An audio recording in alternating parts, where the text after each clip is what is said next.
Bienvenidos a Meditaciones para el Alma. Gracias por acompañarnos. Permíteme ser tu guía en el viaje hacia el mundo de los sueños. Lo que escuchamos antes de dormir tiene un impacto significativo en nuestro subconsciente. Utilizar esta ventana de tiempo para introducir mensajes positivos puede llevar a mejoras notables en nuestra salud mental, emocional y general. Un cuento para dormir para adultos no es solo una forma de entretenimiento, sino también una herramienta poderosa para la relajación y el bienestar. Al sumergirnos en la narrativa, nuestra mente se libera de las preocupaciones y tensiones del día, permitiendo que el sueño nos abrace y nos lleve a un descanso reparador. Después de la narración de este cuento para dormir, disfrutarás de música relajante que es el complemento perfecto para completar nuestra experiencia de relajación y facilitar la transición hacia un sueño profundo. Comencemos. Cuando los sueños se hacen realidad, el viaje interno de Guillermo.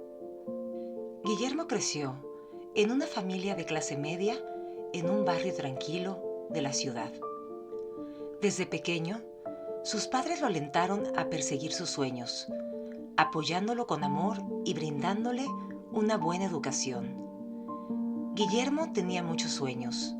Quería ser un exitoso empresario, viajar por el mundo y vivir una vida plena y significativa.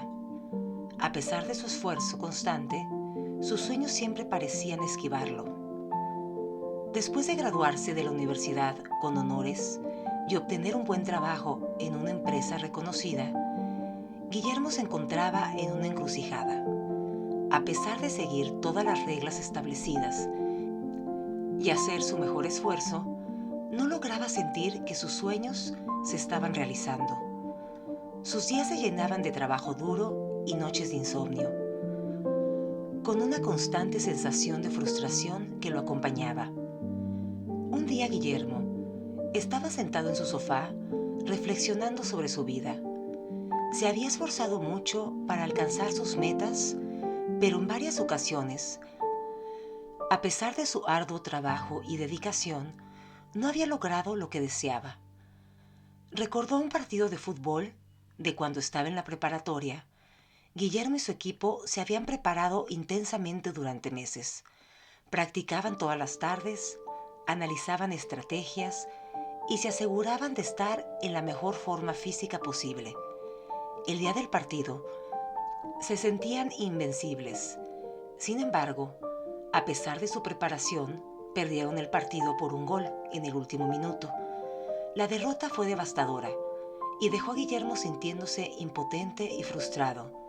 No entendía cómo, después de tanto esfuerzo, no habían podido ganar. Otro ejemplo que venía a su mente era su experiencia en la empresa donde trabajaba. Guillermo había puesto todo su empeño en ser el mejor en su campo. Había completado todos los proyectos con éxito, recibido elogios de sus superiores y colegas y se había asegurado de estar siempre un paso adelante en sus conocimientos y habilidades. Cuando surgió la oportunidad para un puesto de director, Guillermo estaba seguro de que era el candidato ideal. Sin embargo, para su sorpresa, el puesto se lo dieron a otra persona, alguien que parecía menos calificado. Esta situación dejó a Guillermo desmoralizado y con una sensación de injusticia, preguntándose qué había hecho mal. A medida que repasaba estos momentos, Guillermo empezó a notar un patrón. A pesar de su dedicación y trabajo duro, había una parte de él que no creía verdaderamente que podía alcanzar esos objetivos. En el fondo, siempre existían dudas y temores que sonsacaban sus esfuerzos y que le atribuía ahora a su mala suerte. Un día, tras una semana particularmente agotadora, Guillermo se encontró con sus amigos en un café local para relajarse. Fue allí donde conoció a Laura, una amiga de uno de sus compañeros. Laura era una persona carismática y llena de energía. y rápidamente se unió a la conversación. Durante la charla, Laura mencionó su interés en la ley de la atracción y la metafísica, conceptos que Guillermo apenas conocía. Intrigado, Guillermo le preguntó más sobre estos temas. Laura le explicó que el universo siempre está escuchando cómo pensamos y cómo sentimos. Sea lo que sea que desees atraer a tu vida, debes sentir que ya es tuyo. Si asumes tus deseos y los vives como si ya fueran una verdad, ningún poder en la tierra podrá evitar que se conviertan en un hecho. Ya eres lo que deseas ser y tu negativa a creerlo es la única razón por la que no lo ves, dijo Laura con una sonrisa. Debes pensar, actuar y sentir que todos tus deseos ya están aquí. Solo entonces comenzarás a experimentar estas cosas en tu realidad. Guillermo quedó fascinado por las palabras de Laura, aunque no las entendía del todo, y tenía un sentimiento de escepticismo hacia esos conceptos. Después de unas semanas, Guillermo y sus amigos habían planeado un viaje a la playa durante meses. Habían coordinado cada detalle con esmero: el alojamiento, las actividades, los restaurantes y hasta los itinerarios diarios. Guillermo, conocido por ser meticuloso y organizado, se había encargado de asegurarse de que todo estuviera perfecto. Sin embargo, desde el momento en que comenzaron su viaje, las cosas empezaron a salir mal. El primer obstáculo apareció cuando su vuelo fue retrasado varias horas debido a una tormenta inesperada. Al llegar finalmente a su destino, descubrieron que la agencia de alquiler de autos había perdido su reserva, lo que los dejó esperando en el aeropuerto durante horas hasta que pudieron conseguir un vehículo. Exhaustos y molestos, finalmente llegaron a su hotel, solo para descubrir que sus habitaciones no estaban listas, a pesar de haber confirmado la reserva en múltiples ocasiones. Los días siguientes no fueron mejores. Uno de sus amigos se enfermó el segundo día del viaje, obligándolos a cancelar varias actividades planificadas. Una mañana, cuando finalmente lograron ir a la playa, comenzó a llover torrencialmente, arruinando su día. Además, el servicio en los restaurantes locales fue deficiente y los platos que habían anticipado disfrutar no estuvieron a la altura de sus expectativas. A medida que acumulaban contratiempos, la frustración de Guillermo crecía. Había hecho todo lo posible para asegurarse de que el viaje fuera perfecto, pero sentía que todo estaba fuera de su control. Cada vez que surgía un problema, su molestia aumentaba y le resultaba difícil disfrutar de cualquier aspecto positivo del viaje.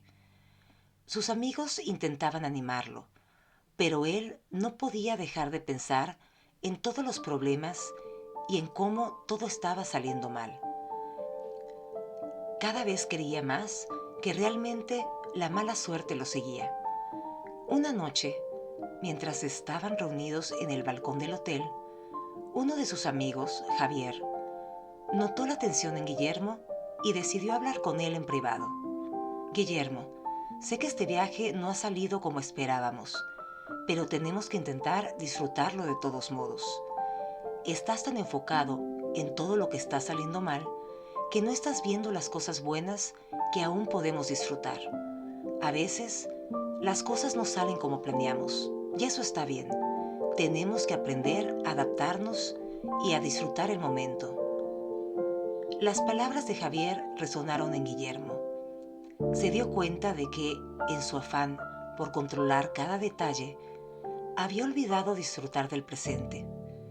Entendió que su frustración constante estaba afectando no solo su propia experiencia, sino también la de sus amigos.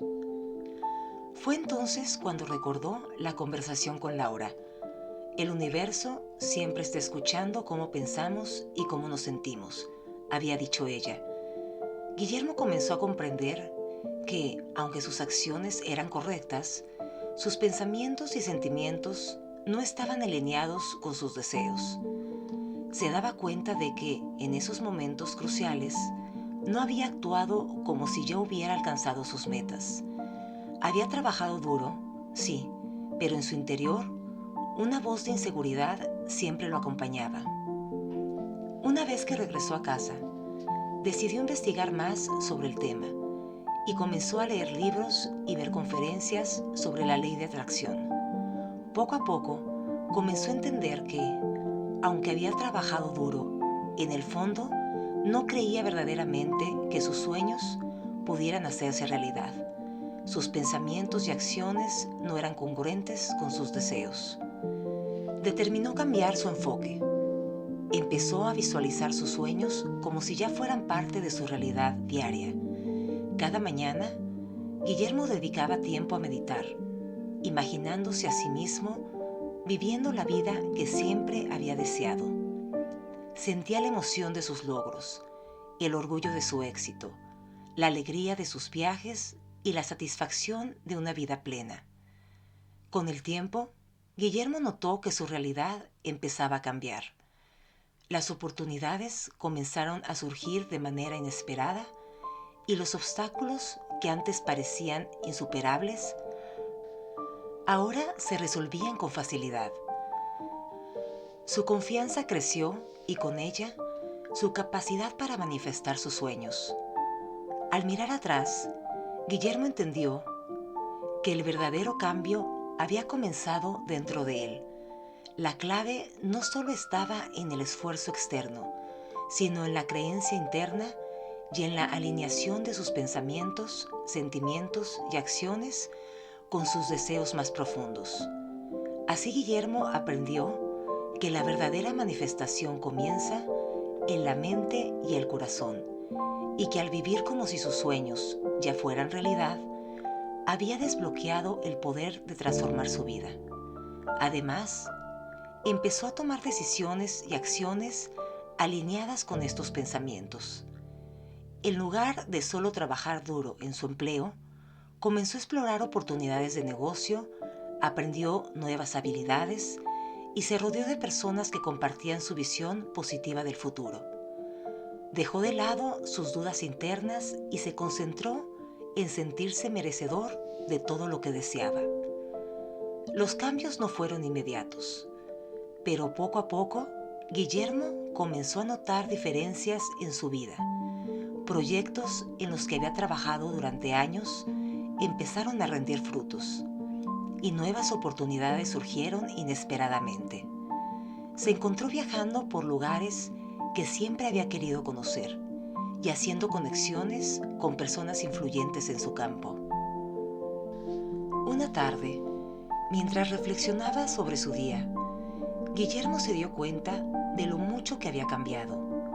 Su vida estaba alineada con sus sueños, porque él mismo había cambiado su forma de pensar, sentir y actuar.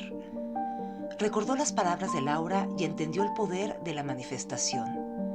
El universo siempre está escuchando. Y ahora Guillermo hablaba con claridad, certeza y fe hacia el universo.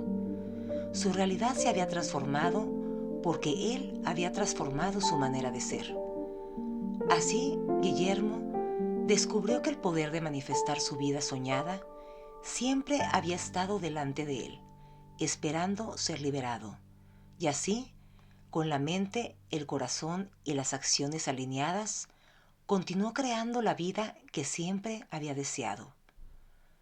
La historia de Guillermo nos enseña una valiosa lección sobre el poder de nuestra actitud y la importancia de alinear nuestros pensamientos, sentimientos y acciones con nuestros deseos. A través de sus experiencias, Guillermo aprendió que no basta con esforzarse y planificar meticulosamente. También es crucial creer en nuestros sueños y mantener una mentalidad positiva y abierta a las posibilidades.